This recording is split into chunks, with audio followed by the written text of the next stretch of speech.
My morning drive out here to the Judy farm was super easy.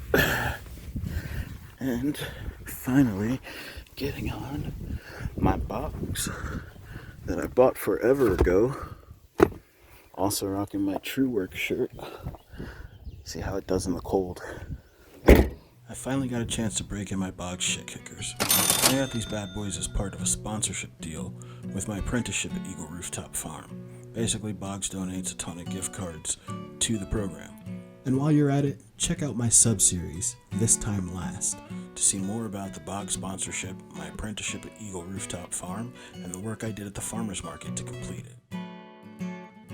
I arrived pretty early at the farm, and I gotta tell you, things were in order from start to finish. They had people there ready to park and guide trucks in so that we could make the easiest and most efficient exit at the end of the evening when people were leaving with equipment and purchases. Coffee was set up for everyone to help themselves, and there were even extra mugs and stuff, so you never had to use anything disposable, which was awesome. People were walking around introducing themselves, talking about their own farms and their channels, and although I had a mask on the entire time because, quite frankly, I left from Brooklyn where people were still wearing masks, I didn't feel any pressure to take mine off, but it kind of covered the fact that I was walking around with "I'm so happy to be here" face on the entire time. I was smiling from ear to ear, and by the end of the day my jaw hurt because I was finally seeing people that I have been watching every day for 2 years. All of these people are friends in my head, you know? So we dove right into the classroom portion of the conference. It was jammed packed with information, but Greg talks at a good pace, so you don't have trouble keeping up with the notes. So for the most part, I won't be showing footage from the classroom because Greg and Jan work really hard to get all those facts and figures together, and it's a paid class for a reason. You get so much information from them for free on their YouTube channel. So for the rest of this video, you're mostly going to see me showing the demo and walk and talk portions of the weekend. Is the water pressurized? How do you? Yep, it's pressurized. Yep. So we'll you want to do a demo of that? So this is gonna hook into our. Well, we gotta hook this up first. What do you think? Yeah. Let's go ahead and power it up. You want to tell them a little bit about this hose? So that is a hydraulic hose. You can go to like a hydraulic shop. Where do you get it done at? Yep. Wherever they make up hydraulic hoses, just tell them you want hose fittings on it. And so that's just a double female hose.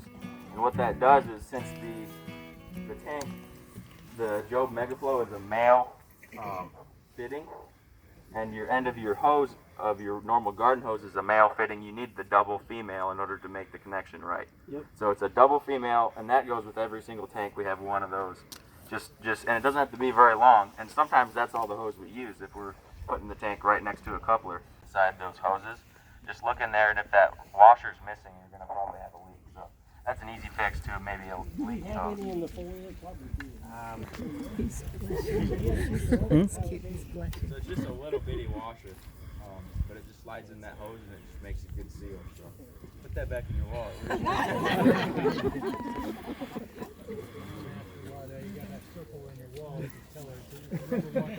Actual quick coupler in the ground that we use. The cattle were actually on it yesterday, and so that has pressurized water to it, hooked up to the rural water, and then we've got another quick coupler that's hooked up to this line. So as soon as he pushes that in, we're going to have pressure. There it is. So it's blowing the air out right now, and now it's filling up. Now listen when it fills. It'll shut off. By the way, this is our sheep tank. We just took a 50-gallon barrel, we cut it in two and put a little handhold on each side so we can tie that to a tree or something so they can't knock it over. You hear that? That was it shutting off. I was talking. Sorry. Here it is again. This is just Oh, that's cool. Now it's shut off. That's when you know, and that's where you know the level's going to be at. So before you leave the paddock and you set up a tank, make sure that tank is shut off and you know the level. That's where. Make sure you hear it shut off. Yep. If that float is not set right, it doesn't know any different. It's just going to keep pulling water. Yep. It's not going to break. Surprised what happened and then you have a bust of pipe. It's like any other pipe. You just dig it up. They sell couplings that go on it. Folks, these couplings, they're... Save your voice. These couplings that they've got now, you just put it on your pipe and screw down on it with your hand until it's tight. Then get a pair of plumber's pliers and give it about another half a turn. It literally drives these plastic grooves down into the edge of the pipe. It can't come out. I mean, and it can't rust, rot, or anything. I mean, they are phenomenal fittings. They're not cheap, but you know, what's a water break worth? You know, these are made by Powerflex. That particular fitting, and we're putting in 30,000 feet of this line in Tennessee, but we're going with 1.5 inch big pipe because she's going to have possibility to go to maybe 800 head. So that's going to take a lot of water, you know, to supply that many animals. It's going to get hot. Our cows like hot water. Yeah. Hey, that's all they got. Male drinking. It's hot enough you wouldn't want to put your baby in there. Yeah. And they drink it just like Yeah. that. If you can put it under a fence, that's going to work out pretty well for it. It's got 27 steel filaments in it, so it is super conductive, way more conductive than the poly braid. And it's thicker too. It's I don't know what, maybe 1/8 of an inch thick, and it's super pliable, so it's not going to kink on you when you open it up. We have some high tensile gates, and you got to watch it because they'll kink on you, and then once you get a kink, it's going to snap. Where that's super durable. Cow can run through that, and it'll just bounce right back and be fine. Not that we want cattle running through gates, but if it does happen. It's visible, they can see it. It's Powerflex Gold Rope is the name of it. I think you can find it on Powerflex, like their website. So It's got 22 steel filaments in it. It is conductive. and then we've got that hooked up to a Judy special handle. He made those back when you were first starting, wasn't it? Back when I didn't have any money. And you do what you got to do. That's just a cutout fuse that we used to make up. You're not going to break it. They're about $5, maybe $6. One more thing I want to Old talk about iron is the tensioner. sides. So right here we demonstrated a normal like ratcheting tensioner. That's going to take this one's going to take a crescent wrench to tighten, but some of them they have a special tensioning tool. So you'll run the wire through it and then tighten it up on that. That's how you get. That's one way to get your high tensile tightened. Another tensioner we have is on this other side is a daisy tensioner. Looks like a circle. Of it, you slide that onto the high tensile, and then it rotates and it wraps that high tensile around itself. So there's really no moving parts. There's a tool that tightens it, and then there's a little clip that slides in those holes. So when you get the tightness you want, you figure out which holes it's gonna take. You slide it in, and the wire holds itself on using that clip. It's kind of hard to describe, but if you go over there and look at it, you'll be able to see it. And the beautiful thing about that, like I said, is you don't have to cut the wire and put it on there and then tighten it up with it. Our time, I don't know if they make it, but they source them, timeless fin. I mean, it's a good one. The cheaper ones aren't as thick. You can just tell they're not built like these ones. You use those for your ace braces and stuff too? Yep. Anywhere there's high tensile wire involved and you want to tighten it, that is easy. Oh, we haven't told you the best part. This tensioner is only going to cost you like $1.70. That darn thing's $3.50. And it arcs. It'll start arcing on you.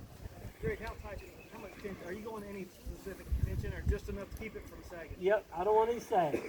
Don't over tighten it. Once you get it tight, stop. Tree will fall on it. You want it to have some Yep. give. You don't want it like a fiddle. None of that is hard on your corners. You got an H brace and you tighten all 5 wires up and you do it in both directions, you can expect that H brace, the corner one, start coming up out of the ground. You put too much tension on it. Some code for it for Powerflex, but Powerflex sells it, and that's the best insulator made for high tensile. And we'll just tie to a post. You're basically to just come through. You're going to make a loop. You're going to go underneath. I mean, it's easier to see in a video, but you go back. All you're trying to do, I mean, it's like tying your shoes. You just want a loop so that when you pull it, you can quickly move on. You don't want to be sitting there for even for 20, 30 seconds. You want to untie the knot in a second and be gone and going. So, And the more tension that's pulled against that knot, the slip knot, the more tension, the tighter it gets. so that's a cinch knot with a slip plug. Yeah. I tell people it's like tying your shoe. Contiguous land lease. You could have farms in the county next to you that may be 45 minutes away, but you're only visiting them once a week. So it gives you a lot of opportunity to expand your farm beyond what maybe your neighbor is willing to lease to you. So let me just show you how this one will work. This one's on a remote. I do not offer that for sale. It's for demonstration only.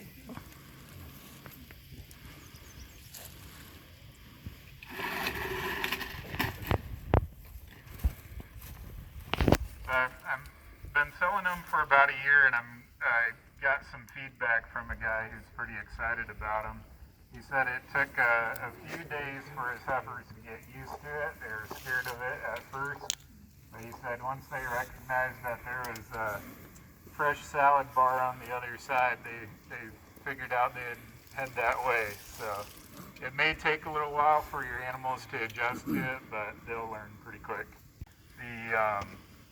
The timer, the gate opener, and then I've made these brackets so you can slip those into a 3/4 inch pipe to make that brace.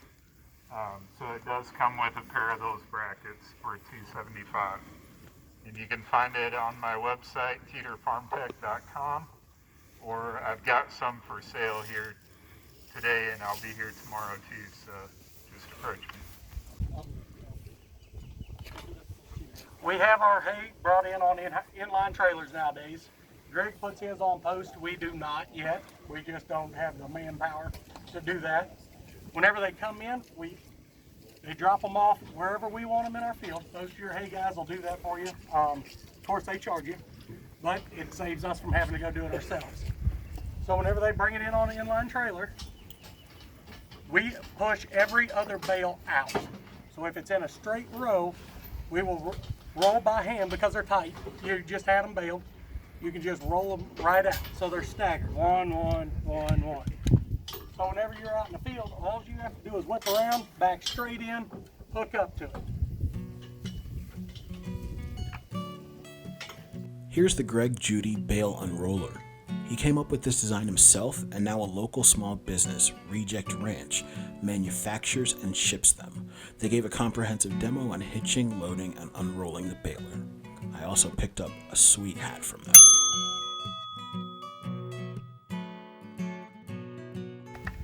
Don't worry, I got you, buddy. The pet the cat method. So you think about when you're petting the cat, you don't want to pet. Isaac is giving a talk and demo on the pet the cat method of unrolling round bales so they roll out smoothly on the land. Make sure you're above the center of the bale. You can kind of think of it like unrolling a toilet paper roll. If you roll a toilet paper so that it, like the way it comes off quick, that's the way the bale's going to come off if you do it opposite of the pet the cat method. Whereas if you do pet the cat method, it'll be like rolling, like just taking a toilet paper roll, rolling it, and it will stay rolling, and just little pieces will flick off. If that makes sense, it's kind of hard to describe. Right on top, took it clear to the ground, a big U, and I left it there for 2 weeks.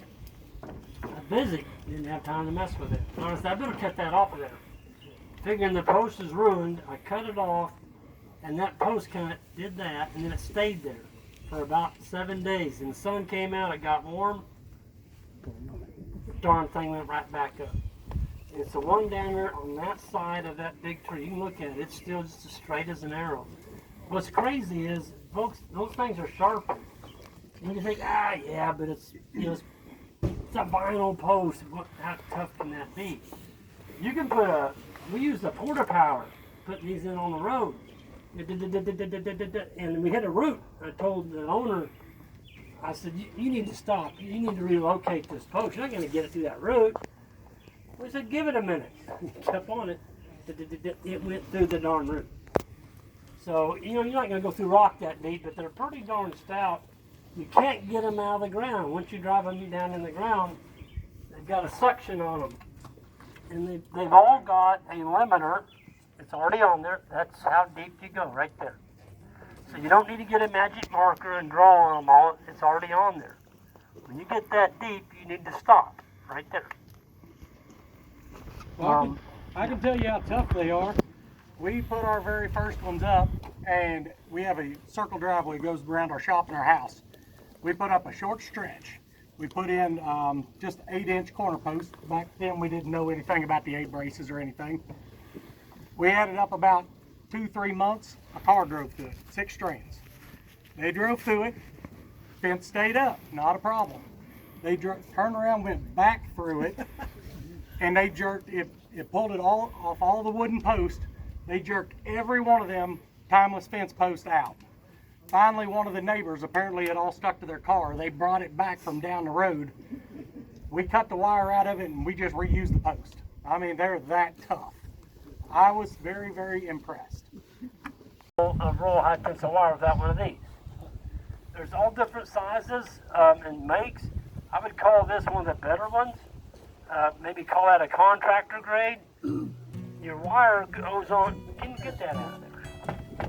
Greg is giving a demo on this mechanical wire unroller. So your wire You can goes on attach it to your loosen those 4-wheeler screws and make fencing days on a each side. breeze. He's got them fat. That's all right. Those slide in. Your 4,000 foot roll goes on that. Then you pull that out and tighten it. If you don't put it on a Jenny, you're never going to get that wire unrolled because it goes everywhere. It's like a slingy. When you cut those bands, it just explodes. I got my 4-wheeler going this way. I'll put the wire around the ball on my 4-wheeler and I just take off. And I got this set. See, it's got a clutch on it right here. That nut.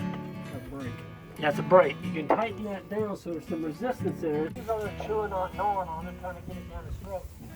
And I'm like, you need to put some grease on that tip down his throat. It was that dry and nasty. It had a really rank taste. So yeah, the quality going in is the quality. Greg is giving an anecdote about the quality of meat. He had a horrible steak from someone who bragged about the size of their cows. In the end, grain-fed meat just doesn't taste anything like grass-fed. It's tough and chewy. If you're going to pour toxic pesticides on your cows, well, that's going to lower the quality of the meat, the quality of your land, and in the end, that's why we're all here, to learn how to grow grass and raise better beef. The ones down in Texas, we grind up into sausage. Because it's just, we're not hunting the big leases down in Texas where they got grain and they have protein. We're just common hunters down there. The deer up here, you can, they have the clover, the grass, the lagoons, marked difference. And that, to me, the best indicator of what they're eating. And I guess, the acreage up here also. I'll get that clover going. And the way you do that is the lines and red clover.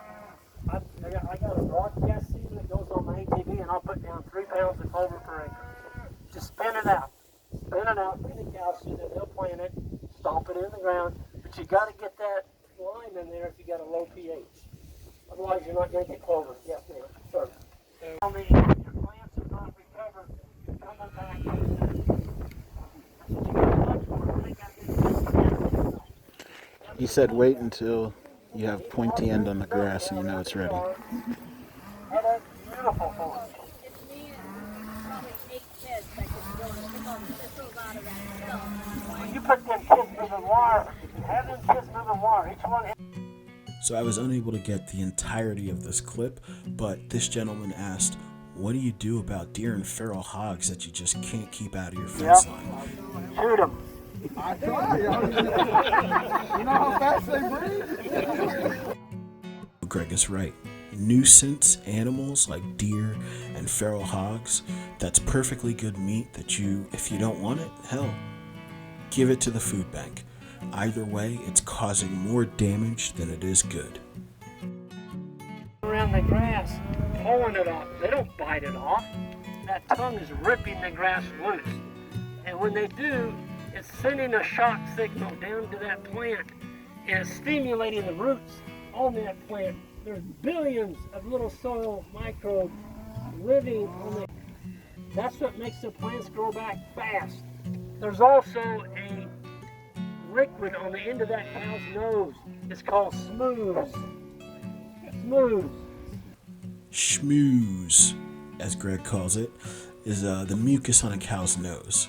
He says that when it touches recently chopped grass, it helps it grow. There's some facts about cows down below, so check those out if you're interested. Sell that as breeding stock, but they make a good steer. And if they'll give me a cow on grass, a good moment, they got a herd. They got a farm. Last question, what's that behind the big old orange pole? Does that transfer some of your electricity? Yeah, so the big pole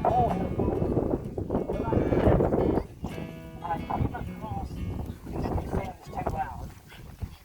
I went through the culvert over there. There's a culvert going underneath that road. And I took my buried insulated wire and stuck it inside of a piece of that water pipe you saw up there. And so Steve McCauley over there is powering this farm. That's what that is. Folks, it's $48 a month now for a meter. They use 1 kilowatt hour for zero. It's $48 a month. So I'm saving, you might say $50 a month just going underneath that culvert. I'm powering this one. The same meter. Do you not use any solar chargers? No, well, yeah, over at the Ram farm we do. I've got a solar charger over there. Yeah. Can anybody read her tag number? 502, so that's a 2015 model. So she'd be 7 years old. That's ridiculous. I mean, Grandma, which is not in this herd, she's in the next herd. Grandma is 22, she's had 19 calves. Some of the cows have horns. Those are 3/4 cross South Pole. They're not pure South Pole. They pick one. Sometimes they'll take both of them, but you got to work with that second one. And you know, a cow's designed to raise one good calf. So, sheep, sheep can raise 3. They can raise triplets and all 3 the same size. You'll see tomorrow. It's crazy. Today the boys gave them a strip, so from the road, basically that wire ran down the other side, over there on this side of that hitch, and we could play with them. I love watching that. Yes, the set tag is recorded back to the calving chart, which Isaac, David, and Ike, they all have, and I've got one too. We keep them in our pockets. I don't have mine in my pocket. So we record the date the calf was born, the mother, the sex, male or female, and the calf tag number. It has a higher butter fat. You want that. Look for cows that have 6 teats. The problem today, folks, is we've bred our beef herds to produce so much darn milk that the calf gets full before it finishes sucking the cow dry. Guess where the butter fat's at? It's at the end.